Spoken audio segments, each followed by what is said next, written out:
Welcome to Unscripted, the Field of 68's Michigan State basketball podcast. Carter, we have games to talk about. The Spartans played last night. Champions Classic did not go how Spartan fans were hoping, but there has been a bit of an uproar on the social media channels, and you and I have talked a little bit on the side, but not in depth, so I don't know where we're going to go with this, but I personally have a lot to say about it. How are you feeling about it? Oh, I definitely got some things to say about it because I came away with thoughts from that game.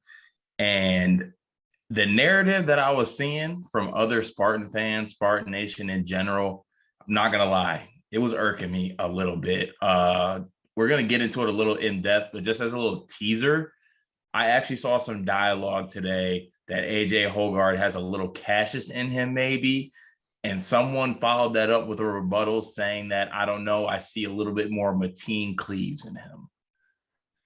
I literally almost threw up in my mouth saying that. Like, it's unbelievable. But I would love to know your thoughts on the game because I feel like I'm coming at a different point of view than you.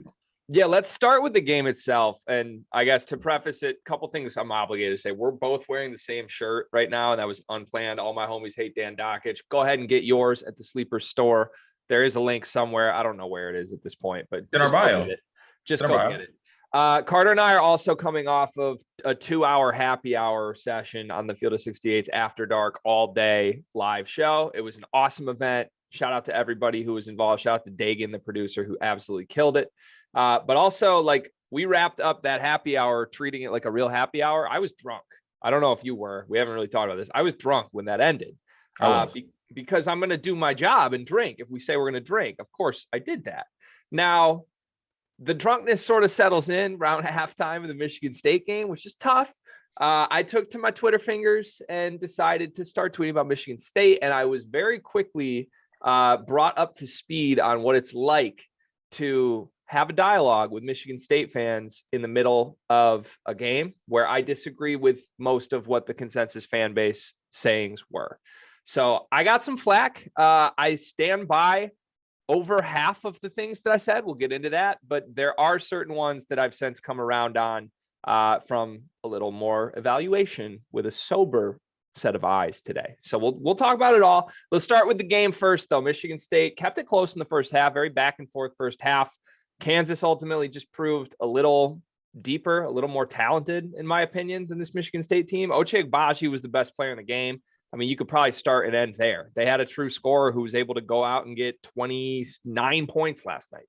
Yeah, but before I even dive into Michigan State, I think that you really kind of hit the nail on the head right there. I came away so impressed with this Kansas basketball team, especially if that's the Agbaji that they're getting for the rest of the year. I mean, me and you mentioned it before on a couple other episodes. We were talking about it. We think he's their best player. We think he's the most talented. It seemed that in recent years, he kind of was like a guy who just really plays his role, doesn't really show some assertiveness, or maybe it's the case where Bill Self had more of an idea of giving Scooter Braun a couple more shots and letting him kind of shoot things more. But last night you saw an aggressive Ochai, and then, I mean, he was really looking like an absolute NBA player last night. And beyond him, Kansas as a whole is really, really well put together. Hint, hint, maybe Izzo can look at how that team was put together through the transfer portal and maybe apply that to his team. He went out there and he got players that were needed for his offense. Remy Martin actually was pretty good in the second half, playing the role he needs to play. He was great in the second half. He was phenomenal in the second half. He was. And I think the best part about it is, and I think Ant might have mentioned this on the live stream the other day, it's a beautiful thing for him to be able to bring in a player like DeJuan Harris off the bench, or just bring in a player like DeJuan Harris to kind of take over at point guard, does stuff completely different than Remy, is out there doing exactly what the team needs. Was very impressed with this Kansas team. Now on to Michigan State. Wait. I have a couple Kansas thoughts. Free Joseph Yesufu, first of all. Like, free my guy, man. Come on. They don't need him. So I'm not blaming Bill Self for that because they don't need him. But man, he committed prior to Remy Martin. I sure wish a different team could have landed with Joseph Yesufu because I love his game. I still think Joseph Yesufu is better than Remy Martin, by the way. I think people owe a lot of apologies to Remy Martin. Every talking head on earth wants to talk about, oh, he's actually a horrible basketball player. He can't play on a winning team. Well, you know what? Yes, he can. He really pulled away in the second half in a really big game last night for Kansas. One game. We'll see. Sure, it is one game. It's all we have to evaluate. I mean, what's Kansas going to do? Miss the tournament this year? Remy Martin's going to start on a team that's going to compete for the Big 12 title. That narrative is just stupid. Like, okay, yeah, but that narrative is going to switch up real quick if he costs them a game or something. He will cost them. There will be ups and downs with Remy Martin, but can he succeed on a good team? Of course he can. He's a talented basketball player. Also, I've decided I have a new nickname for Ochai Agbaji, and you're going to hate this, but Carter, you know, in the real world, in the music world, Scooter Braun, talented man in his own right, I guess, but he's really nothing without Justin Bieber. We're going to call Ochai Agbaji Ochai Agbieber the rest of the season, because Scooter Braun becomes a good role player when Ochai Agbaji decides to be the superstar that he is. Greg, you are great at what you do. I've always said this, but by golly, was that absolutely atrocious. That might have been your worst ever in our history of podcasting. That was absolutely god awful. Never say it again. I stand by it. And I say that because I love you. Okay. Oh, hey, I stand by it. Ochai Bieber killed it last night. Let's move to Michigan State. I mean, where to start? AJ Hoggard was the player of the game. Can't believe I'm saying that. 17 points, 8 for 13 from the floor, 4 assists. Some of the quote unquote best transition point guards since Mateen Cleaves maybe came to fruition last night. He looked really good in transition. I owe AJ Hoggard an apology. I really do, because I didn't think he would ever be a positive on the court for a Michigan State team. He was last night. Now I have more thoughts we'll get into on whether or not that's a good thing for Michigan State that AJ Hoggard is the only positive outcome from last night. But if we're going to talk about AJ Hoggard, we're also obligated to talk about the other side of that coin, which is Tyson Walker, starting point guard, who was pretty damn non-existent in his debut. Yeah, and you know what? I think the most alarming thing for me with Tyson Walker, it wasn't his play, because I mean, it was his play, but like play you can fix. Like shots, you're gonna hit shots. I bet money that Tyson Walker is gonna play better. But the fact of the matter is, and it might just be me looking into it, but when I was watching him play, I saw a player that was afraid of the moment. I mean, it kind of looked like he was either afraid of the moment, thinking way too much, or just absolutely in his own head and not trusting himself as a basketball player. Like Tyson Walker's had some big games, whether it be against Northeastern opponents, but he's also big games against, you know, pretty big time Division I programs. And I did not strike him, or he did not strike me as a player that would be kind of caught up in the moment and overthinking the game. You could literally look at him playing and I was like, he's thinking way too much. Like sometimes you just got to hoop. Like it's simple, but it can lead to so many great things. And we need steadiness at point guard, and we need someone who is not going to get caught up in the moment. Like you think of all the great Michigan State point guards, as point guards, they're cool, they're calm and collected in all situations. The fact that he looked razzled out there and that he was overthinking was very alarming to me. I think it's great that AJ Hoggard played extremely well, but we need AJ Hoggard to play well to complement Tyson Walker as a starting point guard. It's not good if we get nothing out of our starting point guard and everything out of the backup point guard. It's not going to work like that. Yeah. So I just thought Tyson was tentative is the word that comes to mind. Like, yeah. I don't think he looked out of place necessarily. I don't think the moment was too big for him. I just think for one reason or another, he was not aggressive at all. And no matter who you are, if you're going to run the show as Michigan State's point guard in that fast-paced transition offense, you can't hesitate. And to me, that's what Tyson Walker was really doing almost every possession last night. I'm not out on Tyson Walker. Obviously, it's one game, but I need to see that change when they play a good team, because I think it's easy for a player of his skill set to go out and kill in an open practice setting, or to go out and kill when you're playing the exhibition games. He'll probably go out and kill against Western Michigan, but we need him to show up with that mentality in a big game. Luckily for Michigan State, there's a lot of opportunities for those on the schedule. They go to Butler next week, and that's going to be a true road test that I'll be very curious to see if Tyson Walker is up for the challenge. Let me ask you this. How long of a leash does Tyson Walker have as the starting point guard? I think he has a pretty long leash, actually. I think that AJ Hoggard I liked what I'm seeing out of him. but I'm not ready to absolutely just make him like the starting point guard of this team. Like, backup players have good games a lot. Like, it happens. It's good to have. Like, you need to have some production out of your backup when your starter maybe isn't doing what he needs to do.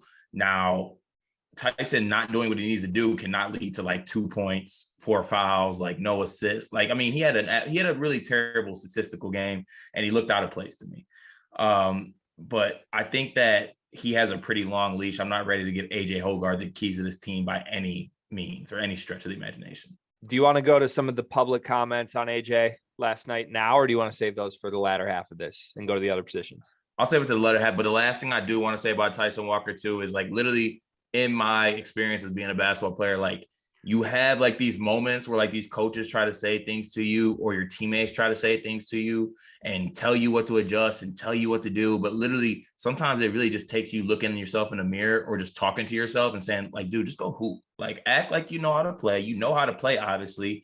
Go out there and hoop. There's nothing anyone can do for you in this situation. You have the keys, you have the tools, you have the ability.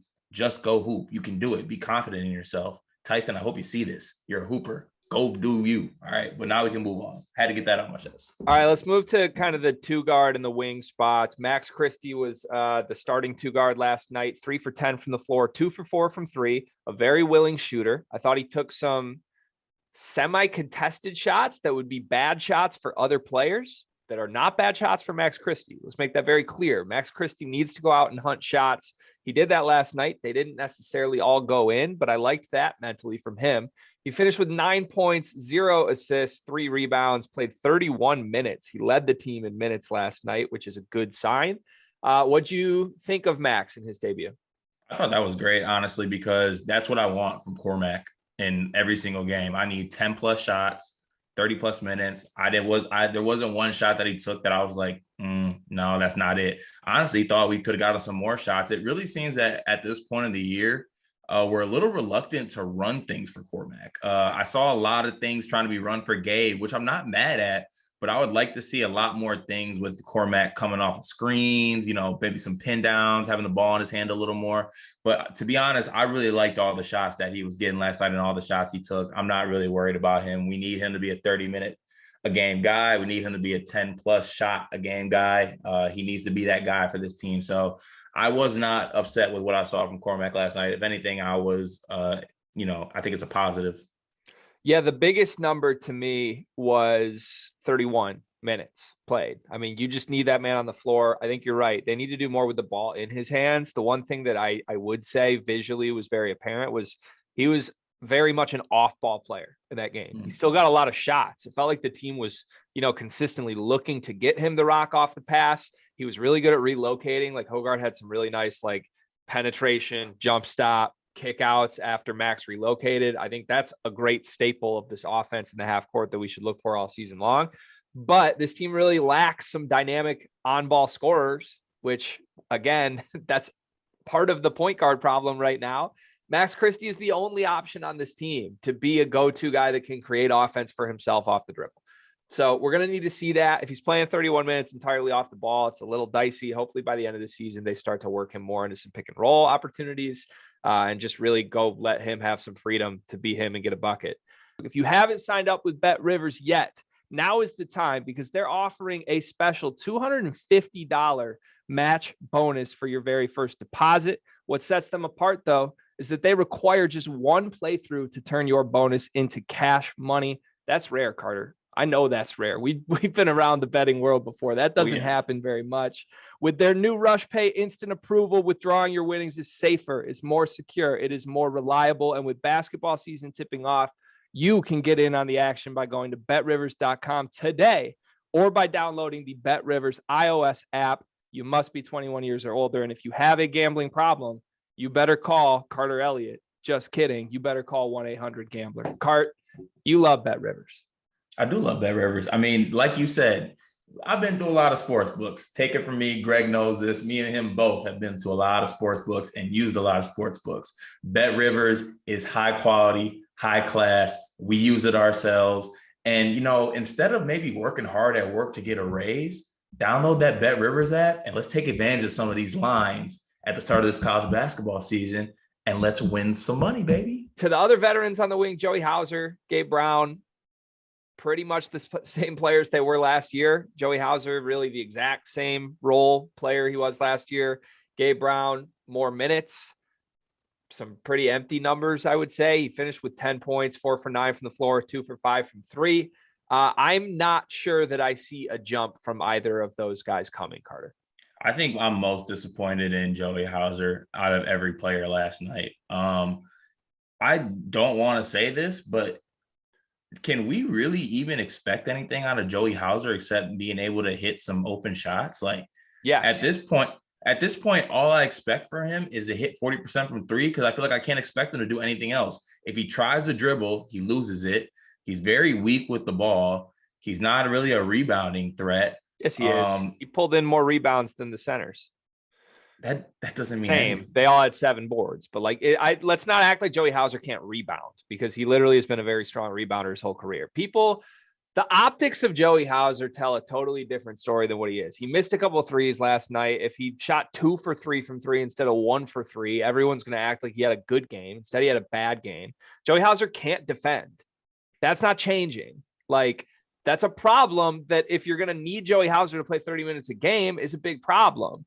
But like, as a starting 4 who's going to spend half the game on the bench, like, he is what he is at this point. And like, I'm sick of people acting like that's not an asset to the team, or like they expect some sort of jump from Joey Hauser. He's a role player. He's a role player. Asset. If anything, I think we need to blame Tom Izzo, because he was hyping this dude up like he was the next pick and pop greatness, and no one's seen it yet.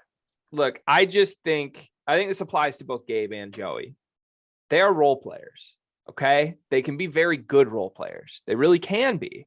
But like, I don't see the Gabe Brown jump to where he's the leading scorer on this team, like some people thought could happen or hoped could happen. There's a reason Gabe Brown has spent 3 years off the bench playing 14 minutes a game. And it's not because Rocket Watts and Josh Langford were killing last season. Like, this guy, for whatever reason, hasn't earned opportunities until now. Now he's a captain. Now he's a senior. And they got no one to play the backup wing spot. So now he has to play 30 minutes. And honestly, I expect these type of performances from Gabe Brown and Joey Hauser. If Gabe can give us 10 points on 4 for 9 shooting, to me, that's like the best case version of Gabe, other than but all those attempts came so late. Those are a lot of garbage attempts. But isn't the point Gabe Brown can't do anything off the dribble? Neither can Joey Hauser. Like, these are guys, if this team's going to be good, we knew this was the formula. They're going to be elite shooters off the ball, but we need someone to come in and be the guy that makes the plays. And last night, AJ Hoggard was that. And maybe that's the only answer. But to me, why I was so upset and why I took to Twitter to voice these concerns is because Tyson Walker was brought here to be that guy. And if Tyson Walker is a total non-factor in a game, then this team is the exact team we had last year, right, just without Aaron Henry. Right. But Tyson Walker can be that guy. I still think he can too. But again, he wasn't last night. And that's where it leaves you in a tough spot, which is why. That's what you get. And the argument to me, why I got in a back and forth here, is it seems like all the blame is going to those role players. It's like, we got nothing from Joey Hauser and Gabe Brown. No, you got what you got all last season from Joey Hauser and Gabe Brown. Those guys aren't going to magically become 15 a game scorers. Yeah, it's true. Yeah, I know. You're enlightening me a little bit here, Greg. I see what you're saying. A lot of what we talked about in the preseason and leading up to these games is how Tyson Walker and the point guard play would make things easier for a lot of players. When you didn't have that last year, like you said, we basically had the same exact thing going on that we had last year. Now, I think Tyson Walker can be that guy. And I think he's shown he can be that guy, but he's got to be aggressive. He's got to be aggressive. I don't think he's been aggressive. I don't think he's been aggressive in any of the exhibition games either, that's why I'm starting to get a little bit concerned. Like, I thought like he was maybe being tentative in the exhibition games, just trying to get his feet wet, get going, and he would show up on the big game, on the big stage. And he didn't. And that is concerning. And it's something that's going to be in the back of my mind when I'm watching the rest of these games. And hopefully it's not a pattern, because we're going to be playing a lot of big games. Welcome to the Big Ten. There's hella big games. You're at Michigan State now. So yeah, you got to be ready for that type of thing. Now, Hoggard being great is a positive development. Like, let's be clear about that. Obviously, a player playing well is a good thing for a team, no question. Like, the floor at the point guard spot to me has already been raised significantly from where it was last year, because if this is AJ Hoggard, maybe minus the off the dribble jumpers, like, I don't expect him to hit those all season long, but if he can be this good in transition and be a very willing passer, he had some phenomenal pocket passes, skip passes. If he can just do that, that's more competent play from the point guard spot that Michigan State had last season. However, all of what AJ Hoggard can be would be a really great backup point guard. It's not going to be high quality play as a starting point guard if it's AJ Hoggard this season. It's just not. He's not dynamic enough offensively to unlock everything else that has to happen for this team. And yes, that's why I'm frustrated that other people don't seem to see this, because the entire point of the offseason was, we got our guy. It's Tyson Walker. And if it's not Tyson Walker, well, we left 2 scholarships open that we could have gone out and got other guys who could have done something. Like, let's be real. I complained about the wing depth, because why didn't you go out and get a guy who could be a bucket getter or be something, be a stretch 4? Like, now we are penciled in, Carter. We are locked in to needing Gabe Brown to play 30 minutes, to need Joey Hauser and Malik Hall to play 45 minutes combined. We haven't even mentioned Malik Hall, total non-factor last night. So, like, the team's hands are already tied again to me. Like, we're already at the point where we're looking for more than we have on the roster. And to me, that was a miss this offseason that we didn't address that. Right. No, and you know what? That's you know, you're not saying anything wrong there. And I think that a lot of what we were talking about with this team is guys taking jumps, and there was no jumps. At least based on what we saw last night, there's been no jump. So it's alarming, but at the same time, can't freak out way too much. But also, the point of not freaking out is also not overreacting to what players did in that game. Like, relax with the AJ Hoggard takes, okay? Like Greg said, a good backup point guard is what he is. That's what he should be. Just let it be known. We'll get to the pointed AJ Hoggard comments in just a second. Let's talk about the center spot quickly, though. This is the one thing I will openly say I was wrong about. I'm going to take some flag. Are you just taking a pull of Tito's right now? Well, I'm about to talk about Marcus Bingham, so I need a little something. You have a men's league game in like an hour. Whatever. All right, look, I will take flag. I was wrong on this. Last night, I said there's a carousel at center. There's no upgrade. It's the same thing we had last season. Upon further review, folks, the center spot was not the problem last night. We got quality play. Now, I think Carter might feel a little differently, and he'll get into that. But it wasn't a carousel. It was 2 guys combining to play 34 minutes last night, combining for 23 points and 14 rebounds in Marcus Bingham and Julius Marble. And if that's what you're going to get every night from those 2, I would say that's about the best case scenario. Where I was coming from is that I really want to see one of those guys emerge and just be a 25-minute a game center. I think you need that. I think there's no reason in this day and age, in this world of college basketball, that Michigan State shouldn't have been able to go out and get a guy who is deserving of that. You're in a conference that has monsters at center. You need a guy like that. And if you didn't think Marcus Bingham was going to be deserving of 25 minutes a game this year, then go get someone. You saw Kentucky do that with Tshiebwe. Duke did that to an extent with Theo John. Like, there were no shortage of starting centers that you could go out and get that would have factored into the center rotation. Michigan State chose not to do that. I'd kill for Theo John right now. Right. Michigan State chose not to do that, which has to mean they like what they have in Marcus Bingham and Julius Marble. And now, last night, they were solid. Like I said, 23 points, 14 rebounds, 34 minutes. If you get that every night, I think you can probably win with that. You feel a little bit differently. What are your thoughts? I just find myself disappointed with Marcus Bingham, and this is what I'll say about it. As a senior, you know, there's a lot of expectations on him. Everyone's been waiting for him to take the jump, you know, be that guy. We hear all this stuff about him getting stronger, this and that. It is what it is. To be honest, last night, I really didn't think was that great of a game from him, to be honest. I thought he was hesitant when he was shooting those open threes, which killed us. Like, if you're going to take those threes, take them confidently, let them fly. But more importantly, I thought that his defense was very overrated last night. Whenever David McCormack wanted to, he was putting Marcus Bingham under the hoop. Like, Marcus Bingham was under the hoop. He sealed him. All he had to do was finish. Luckily for us, McCormack was not that great finishing last night, but all I could see myself doing, and I'm like, if that's a Travion, if that's an EJ Liddell, Zed Key, I mean, all these bigs that are in the league. Zed Key. Hey, Zed Key had a game winner last night, and that man knows how to seal. Hunter Dickinson. Not gonna mention Kofi Coburn, not gonna mention Hunter Dickinson. Zed Key. Zed Key, the thick king who can't even jump over a piece of paper, but he knows how to seal, God damn it. He could get there whenever he wants. And I just don't understand like how you have a guy who's been in the program for so long and honestly physically isn't like a large individual that he gets winded so goddamn quick.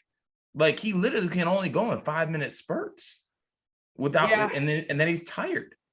Look, this is the same conversation I have on the wings, but like to me, Marcus Bingham is Marcus Bingham. We've known that. Guys don't randomly make massive jumps in their senior year. And you gave me crap for this weeks ago. Like, oh, guys at Michigan State, they do. Like, sure, some guys do. Marcus Bingham isn't that guy. Like, let's flip this from a rivalry perspective. Do I think Brandon Johns is magically going to become a pro this season? No, because he's Brandon Johns, okay? We've seen enough Brandon Johns to know that if given a larger role, Brandon Johns does not become an all-conference player.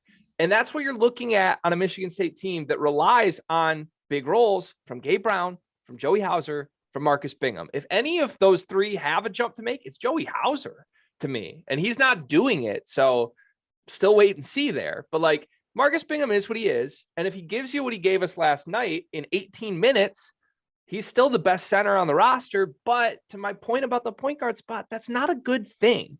If Marcus Bingham can only play 18 minutes a game for your team, and he's the best center on the team, you are in trouble in the Big Ten. So what you're saying is, if I'm doing the math right, and I carry the two, Michigan State's in trouble. I mean, unless the point guard spot figures itself out, which is very possible. Like if Tyson Walker just is the guy we thought he was going to be a week from now, then everything else unlocks. That's true. Like I would. You know, I always use the wait and see term, and I really don't want to do that because last year I waited and seed, and I waited and see till I was on Selection Sunday stressing the fuck out, and we didn't get picked. But like I said, book closed on last year. But I would really want to judge this team when we get the Tyson Walker that we think we're going to get. Yeah. Now, when we get the Tyson Walker that I think we're going to get, and it looks similar to what was last night, just with a Tyson Walker performance, then we hit the alarm button and we freak the fuck out. But for right now, let's take a deep breath. Let's get a nice little win on Friday against Western, and let's move on and see how the season goes. Tyson, do what you got to do, figure it out. But I think we're going to be okay. I know that. Yeah.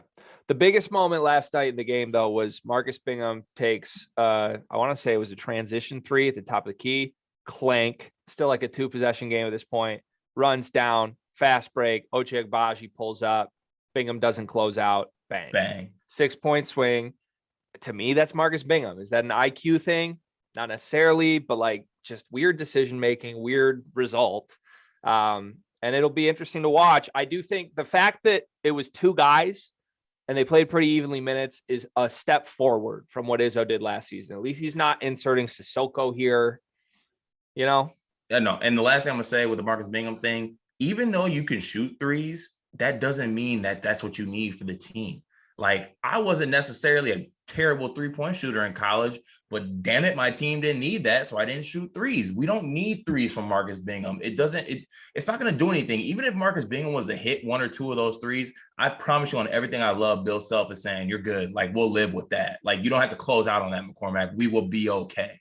Like, hey, to your point in college, though, weren't you always one eye looking at the bench? Am I going to get pulled when I shoot this three? You think that's happening with Bingham? I was one eye on the bench every time I shot. Coach May was on my ass. That's true. All right. So you mentioned it briefly, but looking forward, they got Western Friday. I mean, we expect a rather large win in that game. You want to set a line on this one? The line's not out yet, but it's probably going to be like minus 29. I'd say 29.5. I'll take Michigan State to cover with that one. We'll see. Sorry, Jake.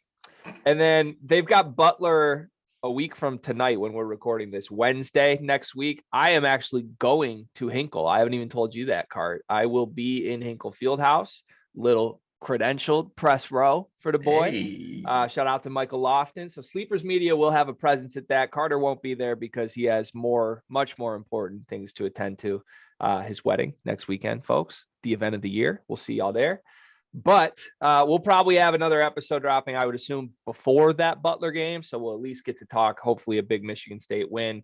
Now, last but not least, Cart, let's address the elephant in the room. The comments from Spartan Twitter about a certain AJ Hoggard. You want me to go?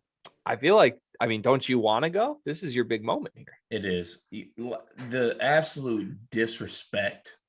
And just have some, Twitter is a beautiful app because when you type up tweets, they don't just send automatically. You can take a look at them and you got to move your finger up to the right and hit send tweet. That's for a reason. Sometimes you need to think about what you say and think about what you put out there to the universe. AJ Hoggard had a good game last night on AJ Hoggard standards.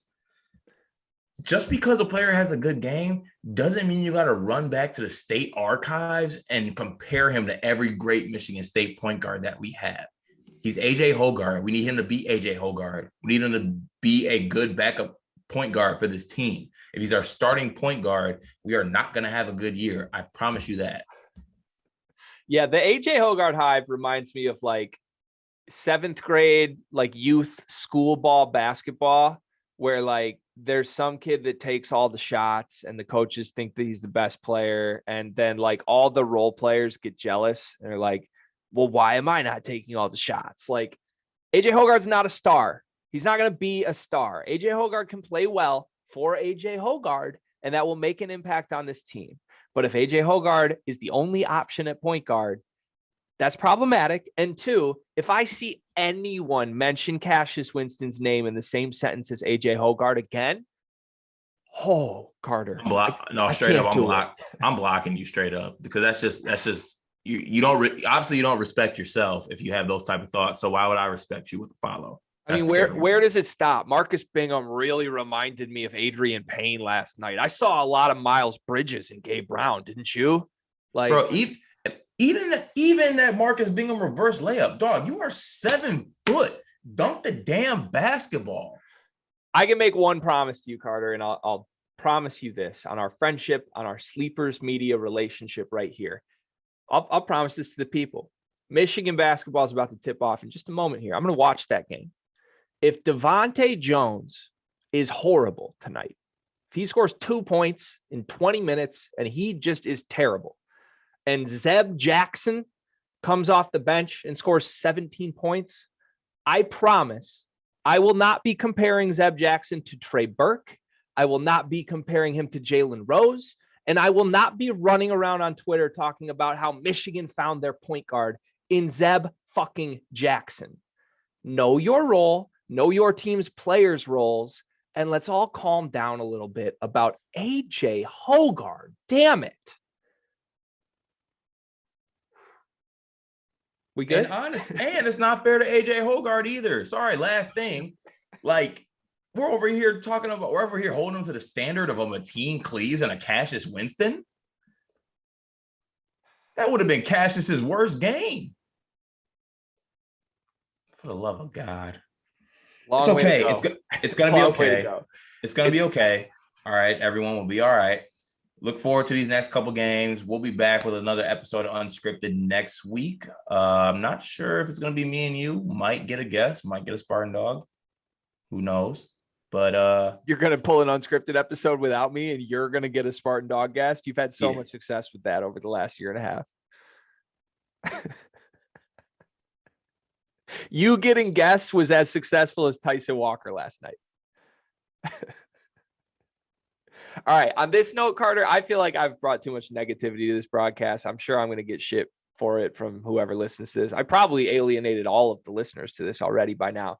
Let's both end with one positive thing to say about Michigan State. That's the rule of Unscripted going forward. You go first. One positive thing. I think that all in all, I think we need to realize we were playing a Final Four caliber team yesterday. It's a bad loss. I'm not happy about a loss, but at least we're not, Pittsburgh losing to Citadel. or, we're not, Virginia losing the Navy. We lost to the number 3 team in the country. They played extremely well.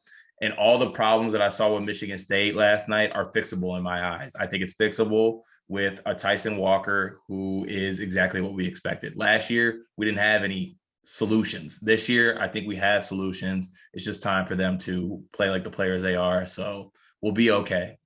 On a scale of Jerron Simmons to Mike Smith, where is Tyson Walker right now? All right. Yeah, you can end this. All right. Let me say my positive thing real quick. I think Tom Izzo did a great job last night. That's not me trolling. I think Tom Izzo made all of the right decisions. They didn't necessarily work out in his favor, but he started the starting lineup that I hoped that he would. I think on the fly, he ended up playing AJ Hoggard what he deserved. He played Hoggard more than Tyson Walker because Hoggard was better last night. I think he played the starting center minutes about right. I would have liked to see more Bingham, a little more and a little less Marble, or one or the other. But all in all, he settled on 2 guys and he ran with that. The rest of these guys, to me, it's on the players to figure some things out. I think they will. But all in all, I think Tom Izzo managed that game as best he could and gave Michigan State a good chance to win, especially in the first half before things started falling apart. Oh, Gregory, that's very nice of you. Thank you. All right. On that note, Cart, hopefully we will have some more positive stuff to talk about in the future, or you and your mystery Spartan player guest will have more positive things to talk about next week. Peace, y'all. Bye, guys.